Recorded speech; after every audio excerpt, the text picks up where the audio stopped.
এটি ড্রাগন গাছের part 2 video. আজ থেকে 20 দিন আগে যখন আমি ড্রাগনের ফলগুলোকে মাটিতে প্লান্ট করেছিলাম, তখন আমি ভাবতে পারিনি যে 20 দিন পরে আজ এত সুন্দর একটা রেজাল্ট পাবো। আপনারা দেখতেই পাচ্ছেন গাছগুলো কত সতেজ হয়ে রয়েছে, এবং আপনারা একটা জিনিস লক্ষ্য করুন, প্রতিটি গাছে দুটো করে পাতা রয়েছে। এটা একটা দারুণ জিনিস। যেহেতু আমার এই ড্রাগন গাছের সম্পর্কে কোনো ধারণা নেই, আর যেহেতু আমি এটার কোনো নার্সারিও করি না, আর এমনিতেও আমার কোনো নার্সারি নেই, তাই আমি এই নার্সারি জগতে যেহেতু আমি প্রথম, তাই আমি এর যে পরিচর্যা সেটা আমি ইউটিউবের ভিডিও দেখে দেখে আমি পরিচর্যা করছি। তো দেখা যাক পরবর্তীতে এটার কি রেজাল্ট আসছে। আমি আপনাদেরকে সবসময় ইউটিউবের ভিডিওতে আপডেট দিতেই থাকবো, আপনারা দেখতে পারবেন।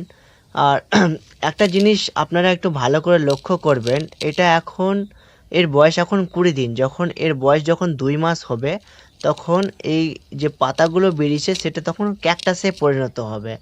আর এখন যেহেতু হলুদ আছে, তখন তার কালারটা চেঞ্জ হয়ে তখন সে সবুজে পরিণত হবে। আর আপনারা একটা জিনিস ভালো করে লক্ষ্য করুন, আমি আপনাদেরকে একটু জুম করে দেখাচ্ছি।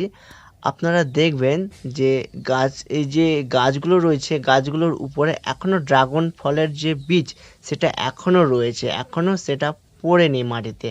তো আপনারা দেখুন একটু ভালো করে যে বীজগুলো যখন আমি লাগিয়েছিলাম, তখন ঠিক এরকম বীজ আমি মাটির মধ্যে পুঁতেছিলাম, কিন্তু 20 দিন পরে দেখতে পাচ্ছেন আপনারা তার রেজাল্ট। তো দেখা যাক পরবর্তীতে কি হচ্ছে, আপনাদেরকে আমি আপডেট দিতে থাকবো।